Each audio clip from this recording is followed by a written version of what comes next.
You're listening to Shaun of the South, and I'm your host, Shaun Dietrich. We're coming to you live this week from the Grant Theater. That music you hear behind me is the Red Cedar Review. Brad Edwardson on the guitar and Aaron Firetag on the mandolin.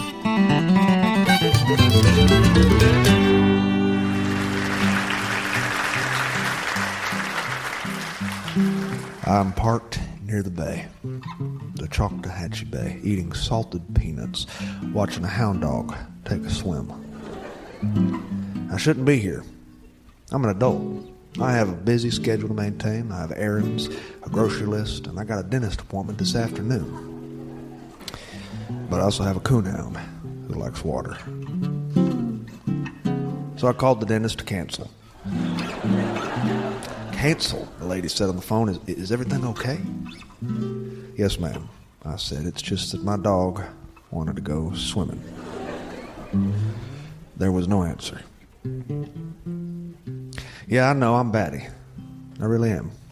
But Ella Mae lives for this bay, and it's been a while since I took her swimming, which isn't fair. God gave her webbed paws the size of basketballs. Swimming is her birthright, and I don't feel right depriving her of it. Today, when she saw the bay water through my truck window, she howled until I stopped the truck. Yeah, I am a softie, I know that. But I'd be lying if I told you that I didn't enjoy this. The fact is, folks from my side of the tracks have entertained themselves by watching bird dogs since the earth cooled. All my best friends have had fleas. When she crawls out of the water, she shakes, and I toss her toy duck again, and she lights out after it.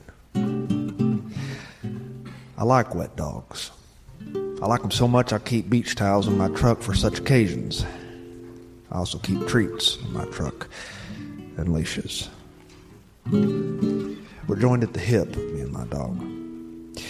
It's no exaggeration to say she likes to keep me within sniffing distance. Once, while I was repairing our roof, Ella Mae attempted to crawl the ladder behind me. She got stuck in the rungs midway up, and it took an hour to get her down. Once, I found Ella Mae chewing something in our driveway, and in her paws was an open packet of beech nut tobacco. I hollered at her and told her to put it down. She only lifted her head and spit. And I let her be, because the first rule of dog ownership is never come between a dog and their chewing tobacco. But she's part of my life.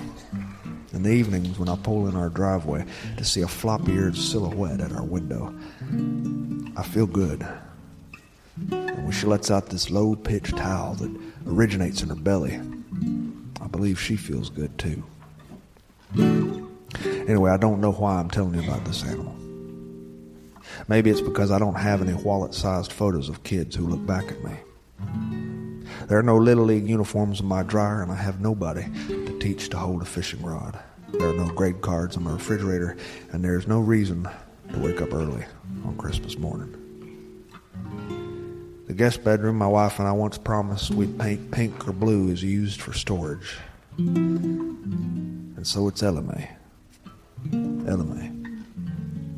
She gives affection when I'm not in the mood, which is when I need it the most, and she sleeps beside me. She eats what I eat, she lays by my feet, and when I'm away, her world is purgatory.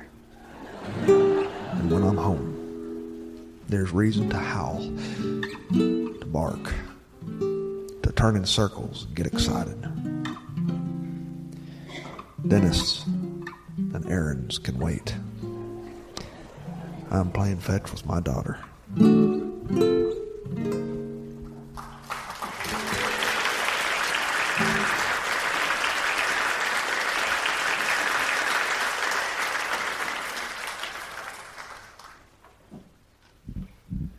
It was a cold, cold year. I do remember that much. Very, very cold. Unnaturally cold. I remember riding with my father on the way to his job site and seeing the fields outside our windows completely covered in white. Very cold. When we got to the job site, he turned on the space heater, which was about the size of a bread box. He turned it on, and it did not do anything to warm up this construction trailer. So he did what any man would do when trying to warm himself during cold, cold weather. He went to a small refrigerator in the corner, and he got himself a beer. My father was like any stick welder. He used beer to warm himself, and he used beer to cool himself down. And there was ice hanging from the corners of this construction trailer. Big, long icicles, which were marvelous to look at, but quite mysterious in some way. We hadn't seen many of them. The only ice I'd like to see is the kind that goes in my iced tea. This day, my father was sipping beer, and he was sitting at a desk in a construction trailer looking over blueprints. The kind of construction trailer we were in was cheap.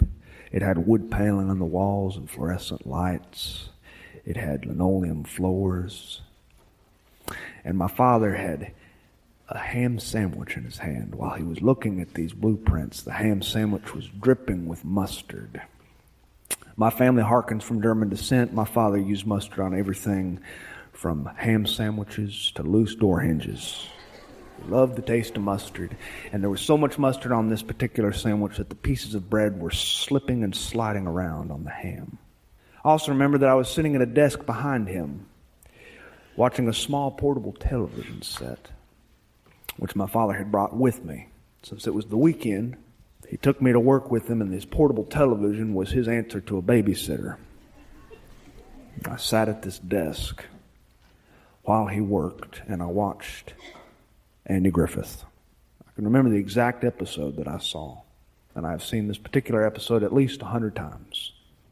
It's the one where Aunt Bee makes pickles, and they come out god-awful. And Andy calls them kerosene cucumbers. It is quite possibly my favorite line in all of television.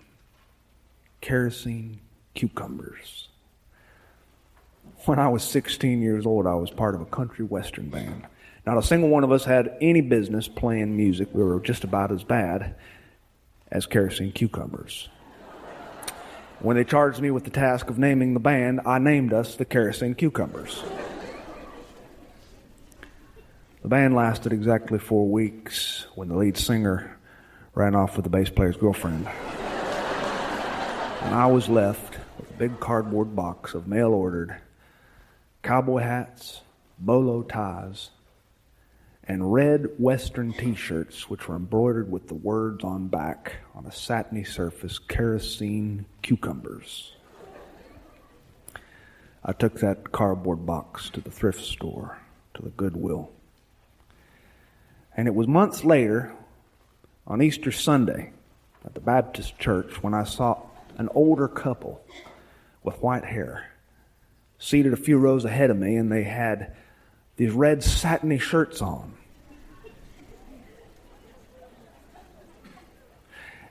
I got closer to them after the service was over, and I realized that on the backs of their shirts it read in embroidered text, kerosene cucumbers.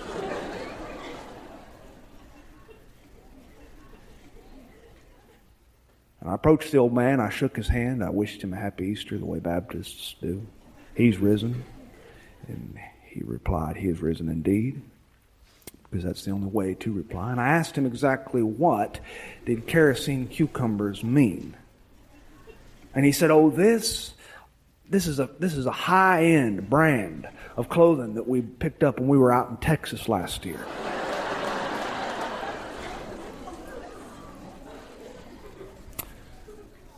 Kerosene cucumbers. Anyway, if you ask me, the Andy Griffith Show is the greatest American pastime this country has ever known. Second only to baseball and the lawnmower race championships in Carbon Hill, Alabama. And I've felt this way for a long time. This particular day, I was watching television, and I was lost in this episode while my father drank a beer and looked over the blueprints. That day, he was a boss man. Now, to men like my father, there were two kinds of people in this world. there were grunts, and there were bossmen. The boss man. The boss man was the man who sat in the construction trailer on the weekends. And that day my father was filling in for his boss who was out of town. It was probably the highest form of responsibility he had ever had. Even so, I paid no mind to him while he ate his sandwich and mustard was dripping off. The television in front of me was turned up as loud as it could go. I like to listen to my televisions very, very loud. I always have. It's always been an affliction of mine. I inherited this also from my father. And the reason we listened to our TV so loud was because my father was half deaf in his left ear.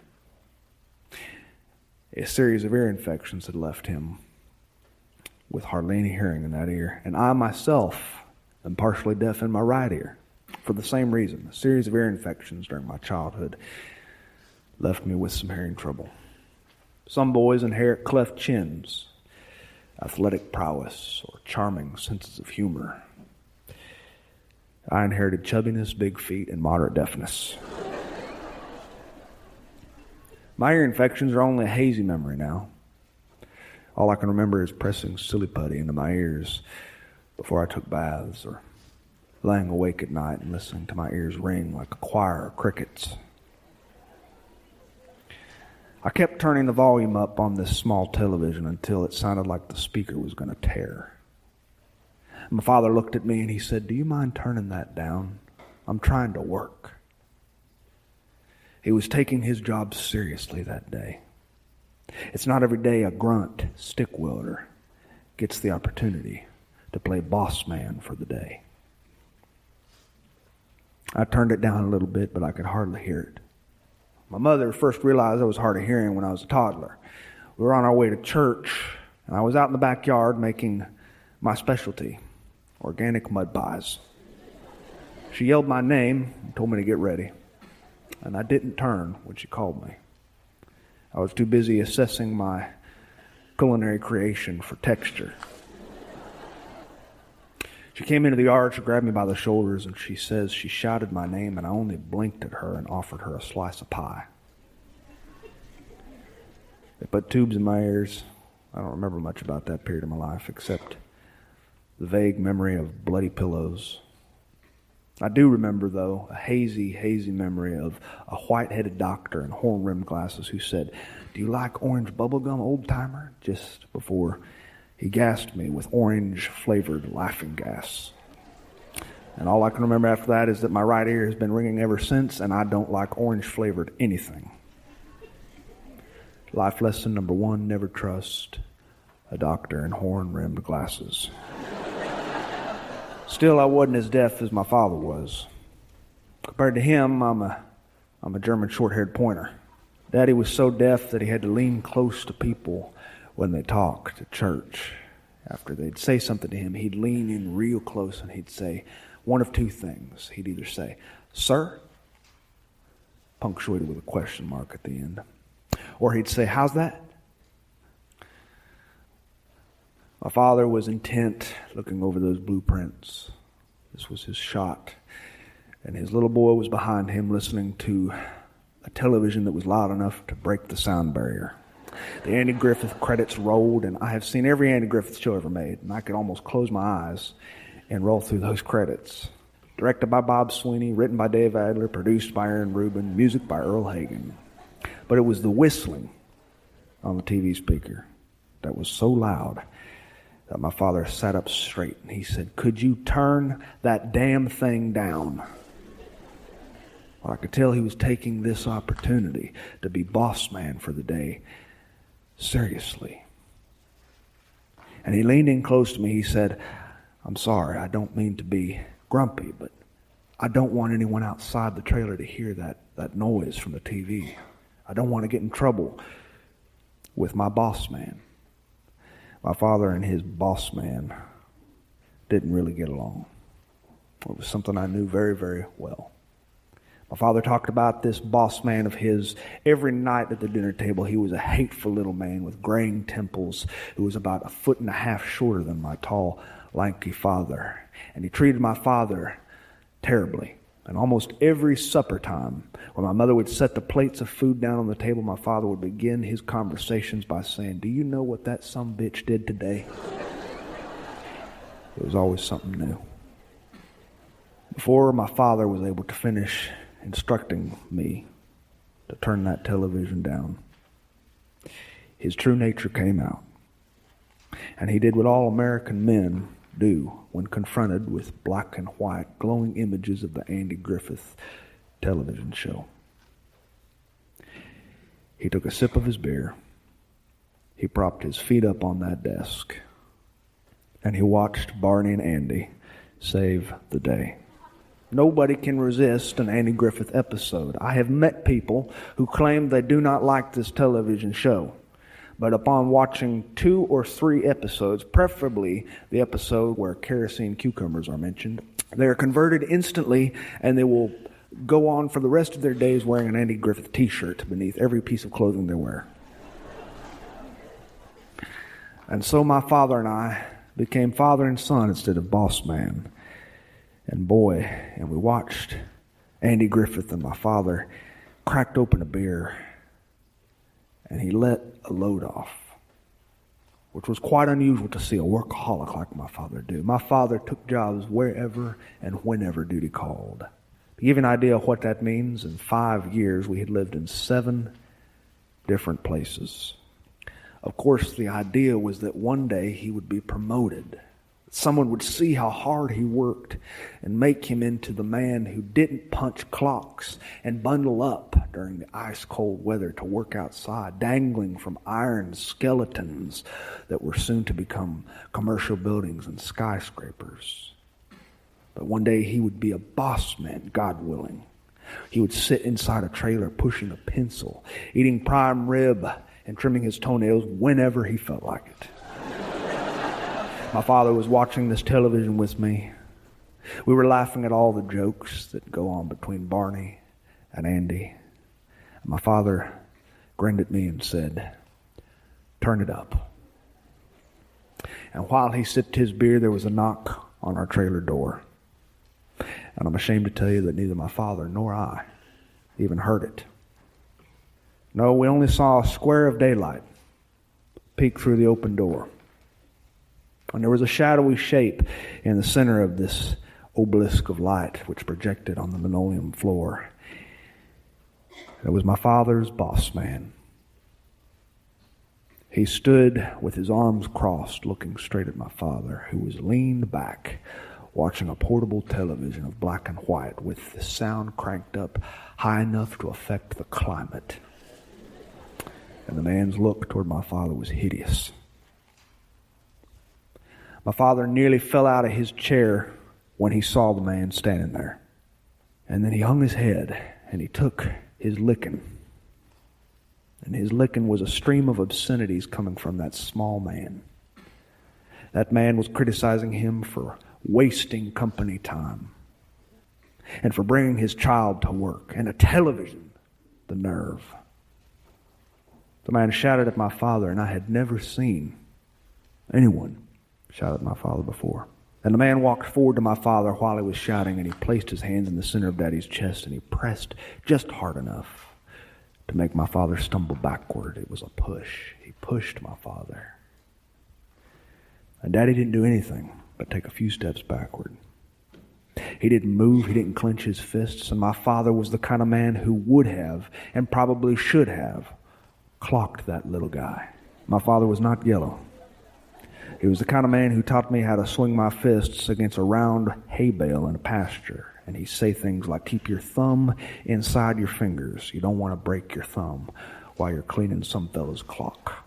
He'd say things like, "Don't you ever start a fight. I don't ever want to hear that you started a fight. But if someone starts one with you, you better make sure that joker is sorry he ever did." But Daddy wasn't practicing his own ideology. He didn't bring his eyes up from the floor. He didn't look at that man with a clenched jaw. All he did was hang his head and nod it and apologize. Hands in his pockets, face serious and solemn. And he'd say things like, "Yes, sir," and "No, sir," and "I understand, sir." And it embarrassed me for him. But that's what it's like when a lowly worker is standing before your boss man. Now my memory starts to fade here. I can remember my father's friend Rick carrying that portable TV to my father's truck. I remember the workmen gathering around Daddy and saying things like, "Go kick his ass, John. You ain't have to take that. Go kick his ass." And my daddy would say things like, "Nah, I need this job."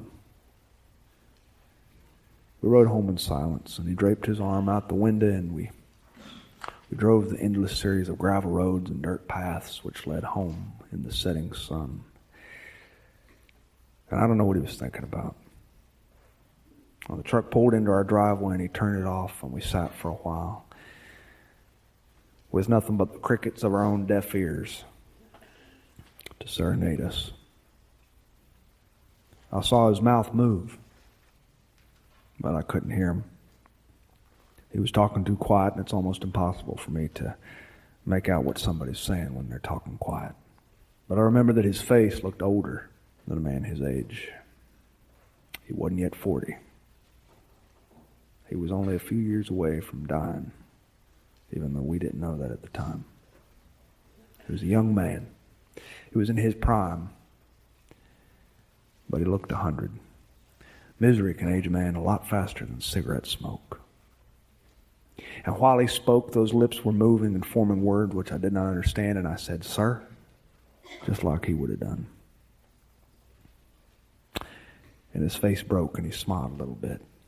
He leaned forward and he said, "I just wanted to know if you'd do me a favor, Tiger." He always called me Tiger, even though we have absolutely no affinity for the Auburn Tigers. He said, "Tiger, please don't tell your mama about what happened today." I looked at my father, a strong man, and he looked human. A quiet strength in his face. Despite all his troubles on that particular day, he had shown tremendous strength. He'd held himself in a corner. He'd held his tongue, and he'd let that little man shear his hair off like a farmer shears a sheep. My father leaned toward me, and he patted me on the shoulder. And he said, "Ain't that Andy Griffith show something? Kerosene cucumbers, it always gets me, always gets me."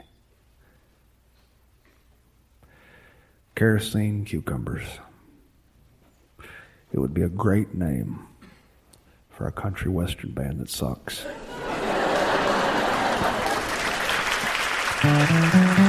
Thanks for listening to Sean of the South. I'm your host, Sean Dietrich, and it has been a pleasure. Hope you join us next week. That music here behind me is the Red Cedar Review. Aaron Firetag on the mandolin and Brad Edwardson on the guitar. To find out anything more about what I do, you can visit SeanoftheSouth.com. And while you're there, I hope you drop me a line, because I love to hear from my friends. And speaking of friends, you can please some of the people some of the time. You might please most of the people most of the time. But you cannot assault anyone in public without them pressing charges. Adios.